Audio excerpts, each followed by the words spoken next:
Hola amigos míos, me da mucho gusto saludarles. El día de hoy vamos a hablar de cómo hacer que el duelo duela menos ante una pérdida de alguien a quien amamos con locura. Hola amigos, me da mucho gusto saludarles. El día de hoy vamos a hablar del duelo. Justamente ha habido algunos comentarios.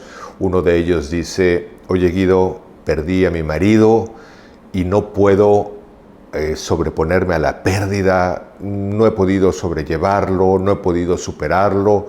Otra persona me dice, un hombre, tenía una cercanía muy fuerte con mi madre, como intuyo que tú tenías una cercanía con la tuya. ¿Cómo le hiciste, Guido, para superar la muerte de tu madre? Porque yo no puedo superar la mía.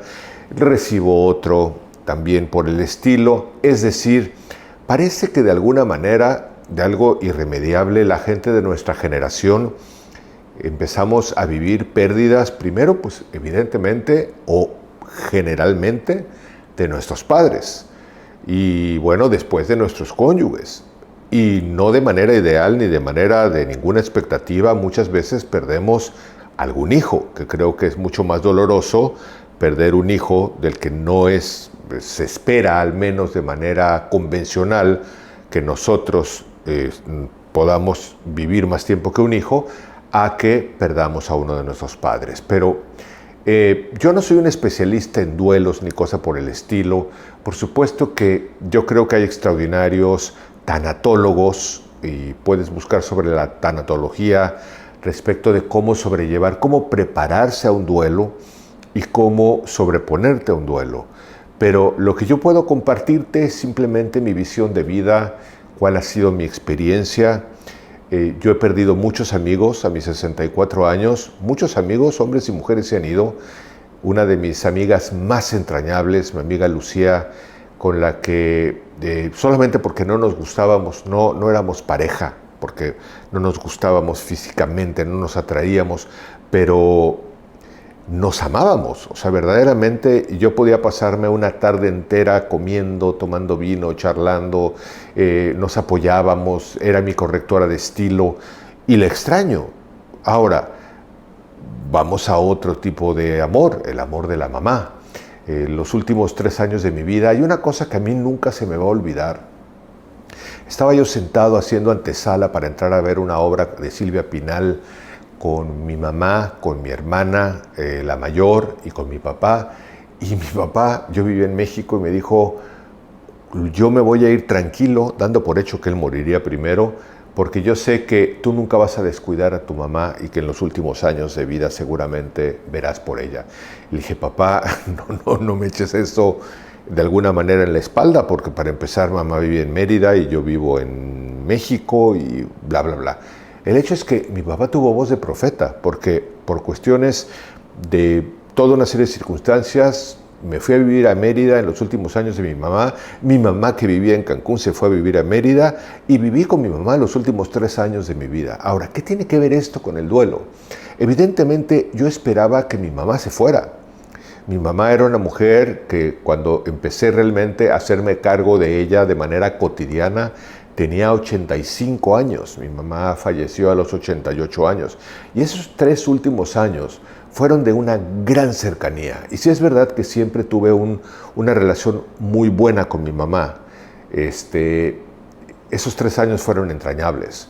Esos 3 años compartimos todos los días. De hecho, mi mamá tuvo un problema de un pie y una vez le dijo su cuidadora, mami, cuídate para que te sanes pronto. Y le dijo, no, porque Guido está viniendo todos los días y no quiero que si yo sano vaya a dejar de venir. Y cuando me lo dijo a mí la cuidadora, yo le dije, mamá, no voy a dejar de venir, voy a estar todo el tiempo que puedo estar contigo. Pero eso generó una relación todavía mucho más estrecha. Iba yo de mi casa a su casa todos los días, comía con ella todos los días, escuchaba todos sus pormenores, todas sus alegrías, todas sus tristezas. Todos los domingos, si algo no perdió mi mamá, jamás. Podría haber perdido medio cuerpo en muchos sentidos, pero el anhelo de comer no lo perdió. Entonces cada domingo, a pesar de las complicaciones para masticar o para comer sola o todo, disfrutaba mucho la comida. Ahora, yo sabía que ella se iba a ir. Y es muy distinto cuando sabes que alguien a quien amas se va a ir y estás de alguna manera preparándote a cuando verdaderamente sucede un accidente y se va un hijo, se va tu cónyuge, se va tu padre de una manera repentina, y eso debe ser mucho más difícil. Pero hay unos puntos que yo puse, cómo vivir el duelo, y en primer lugar, pues antes de que ella falleciera, cuando se veía que ya estaba cerca, un amigo me dijo, oye Guido, lo primero que yo te recomiendo cuando fallezca tu mamá es que tengas preparado un boleto de avión y un viaje. Y le dije, no, Fernando, fíjate que eso es algo que no quiero hacer. No quiero salir huyendo del evento de la pérdida de mi madre. Y eso es lo primero que yo recomendaría. Porque, y es una opinión personal, yo no soy tanatólogo, pero yo dije, no, Fernando, porque si yo me fuera en el momento en que incineran a mi mamá y me voy, no me llevo la solución de mi duelo.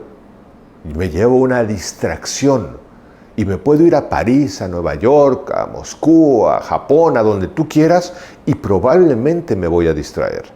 Pero cuando yo regrese a Mérida, después de esos 2 semanas, pongamos, de distracción, voy a afrontar una realidad. Cuando llegue vea que mi madre no está en Mérida. Entonces yo prefiero no engañarme ante algo que no sucede, sino afrontarlo, como lo dice la palabra, afrontarlo, o sea, de frente. Es un hecho ineludible que está sucediendo. Y aunque me duela en el fondo de mi corazón enormemente, es una realidad que lo primero que tengo que hacer es asumir que está sucediendo o que ha sucedido. Después, el segundo punto que puse es lo que sucedió cuando ella falleció. Cuando ella se fue, que se fue por una circunstancia que de hecho fue muy rápida.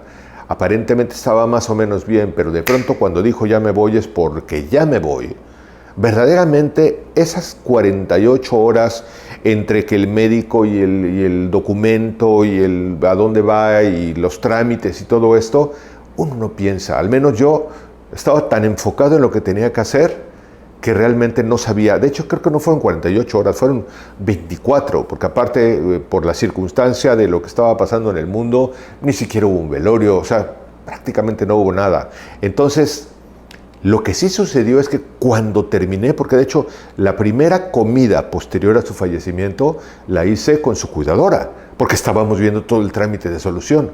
Pero una vez que mi mamá llegó a la cripta de la iglesia donde se depositaron sus cenizas, de pronto me sentí en mi coche al día siguiente y dije, ¿qué hago?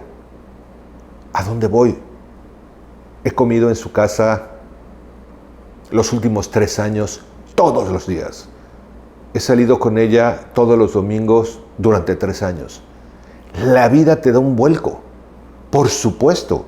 Y eso evidentemente pues te genera un dolor de extrañar, de decir, ¿y ahora qué hago?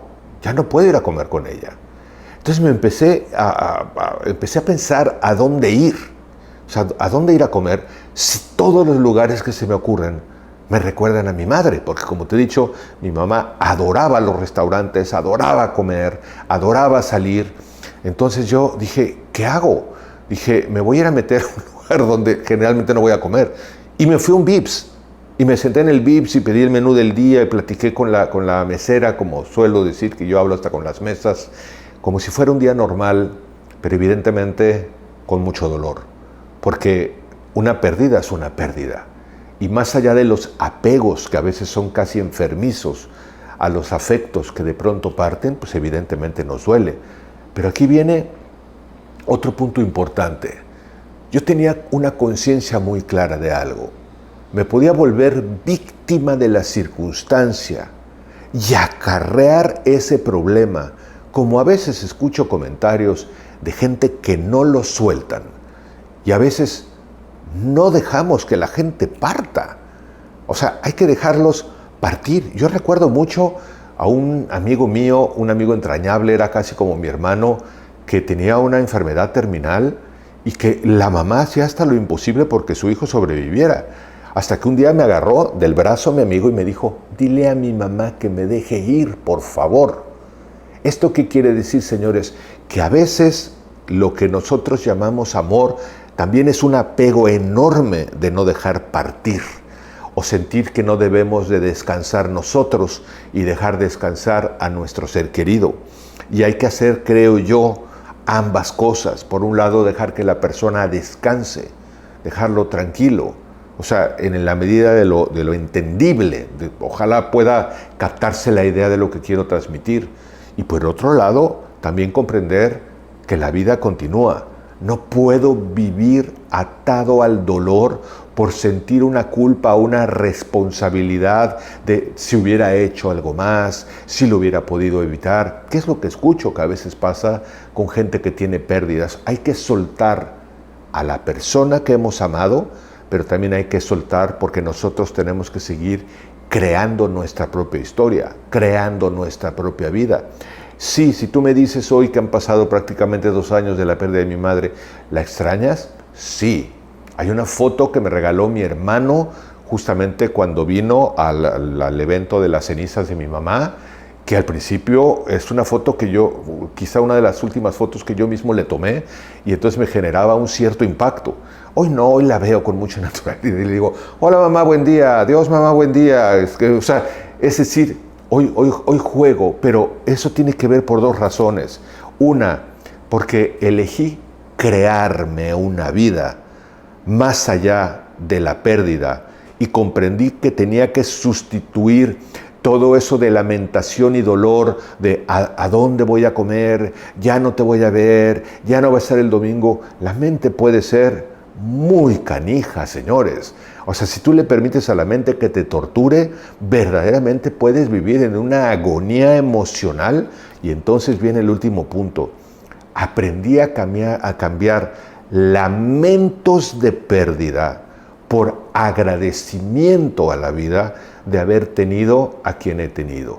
Yo sé que esto probablemente, si alguna madre que ha perdido un hijo me escucha, probablemente podrá pensar, oye Guido, eso es demasiado fácil de decirlo y no necesariamente de ejecutarlo, pero en la medida de lo posible creo que cuando nosotros dejamos de lamentarnos es que la pérdida de mi pareja, es que la pérdida de mi papá, es que la pérdida de mi mamá, es que era tan bueno, es que... Porque todo eso nos genera más dolor, pero no recupera a quien amamos. En cambio, cuando empezamos a cambiar el giro emocional de decir, gracias vida por haberme dado esta pareja, gracias vida por el privilegio del tiempo que tuve este hijo, que hubiera deseado que no se fuera, pero se ha ido. Gracias vida por haberme dado a la mamá que no quería que muriera, el que no quería que se fuera. Pero bueno, yo tuve la fortuna de tener a mi mamá 62 años. Es decir, fui sumamente afortunado. Y esos 3 últimos años, yo lo sabía. Estábamos creando un nexo. Yo tenía un hábito que tenía yo desde la Ciudad de México era ir a Bellas Artes a oír música clásica con la sinfónica que me gusta. Mi mamá en su juventud fue pianista, ella quería ser concertista. Entonces, de pronto cuando estaba yo en Mérida, que oyó que yo iba a la sinfónica, me dijo, oye, no seas así, o sea, si tú te vas a la sinfónica, llévame. Y curiosamente comprábamos el abono y entrábamos por la parte de adelante del Teatro Peón Contreras, que es donde estaba la sinfónica, porque entrábamos con una silla de ruedas para poderla pasar a la silla. Entonces, ese último periodo de vida fue de cercanía, fue de música, fue de comida, fue de todo. Pero la conclusión, señores, se fue. Ya no está físicamente. Sigue estando en mi corazón. Pero hoy no lo veo perdido en la lamentación de la víctima sufrida de la pérdida, sino en el sincero agradecimiento que tengo con la vida de haber tenido una persona que he querido de una manera entrañable. Y te invito a que realmente lo reflexiones. Si estás por perder a un ser querido, sea tu pareja, sea tu hijo, sea tu padre, tu madre, o sea, alguien que tú quieres, piensa que sí, hay un duelo, hay un dolor, hay una pérdida, pero después, en la medida de lo posible, hay que soltar, hay que dejar ir, hay que seguir construyendo una calidad de vida y hay que recordar con un profundo agradecimiento, más allá de la víctima de la pérdida, como un ser enriquecido con la fortuna de haber tenido a quien pudimos amar tanto. Espero que esta reflexión te sea útil. Si lo ven las personas que me pidieron que hiciera este video, realmente les sea útil para algo, Por supuesto, bienvenidos tus comentarios y te mando un cálido abrazo como siempre donde estés y nos vemos en el próximo video. Hasta pronto.